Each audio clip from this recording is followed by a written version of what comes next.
I'm Leslie Beck, and today I am here at my new listing at 1476 West Dakota Avenue in Denver. And it is so cute. It is 2 bedrooms, 1 bath, about 800 square feet, and there are 3 yard spaces. But one of the exceptional things about this property is that it is part of the Community Investment Act. And I'm so excited that I had talked with my lender partner, Jessica Howard with Venture Home Loans. Hello.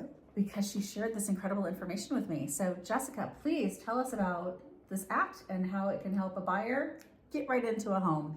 Thank you, Leslie. I am so excited when I pulled this property up and saw that it qualifies under the Community Reinvestment Act, which if you are in a certain area, banks are encouraged to give very favorable lending terms, which means I am able to see a below 6% interest rate. That is right, in the 5s, you can get a conventional rate with no mortgage insurance and as little as 1% down. So the people who were really looking to get into homeownership and just thinking maybe they couldn't afford to buy in the Denver market, like this is a great opportunity for people. That's amazing. And you said the interest rate would be in the 5s? Yes, without paying points, and it's conventional. This is very special financing only for certain properties that are in these particular areas designated by the banks where they want to be reinvesting back in the community and encourage homeownership. That's so incredible. And then no mortgage insurance, which means No a mortgage lower insurance.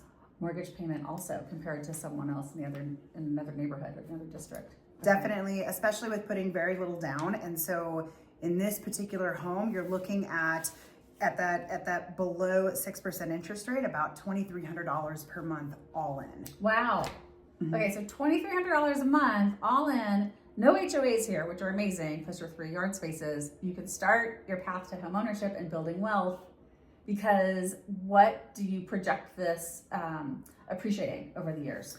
Well, I love to run the data on why do we do this? Like, why do we buy homes? What's the point of buying real estate?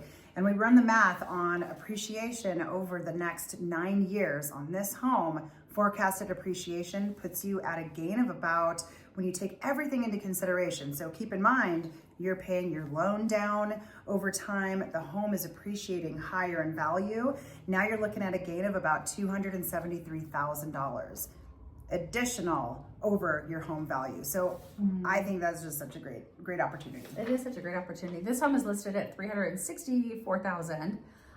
So to gain over $200,000, it's like a built-in piggy bank, really. It's just your savings account and you're owning it. So what a great way to build wealth. And a lot of people, this is how they start. They get their foot in the door with a home and build that appreciation over time, and then use that equity in the property that they've built to purchase another home down the road, or move up, or whatever your goals may be. Such a great idea. You just start keeping this as your rental property, and then pull out your equity and buy your next one. Even better. So good. I love that. So do you have information about if somebody's renting right now? Like what?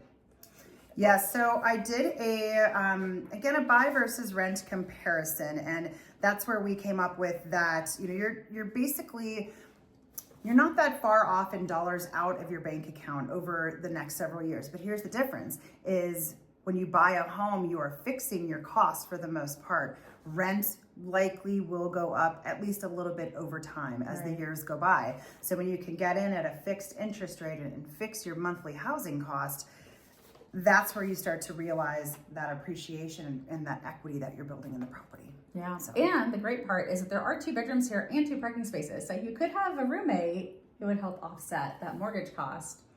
Oh, that gets it even better. Absolutely. Okay. That really affects the numbers when you're offsetting that monthly payment as well. So again, the buy versus rent comparison, you are essentially adding almost $300,000 to your overall net worth about 9 years down the road if you continue to keep this property. That's amazing. So. Love it. Thank you, Jessica, for being with me today. I'm going to drop her information in the comments and then a link to this listing so that we can get some home ownership started for someone. Love it. Yay. Yay. Thanks. Bye.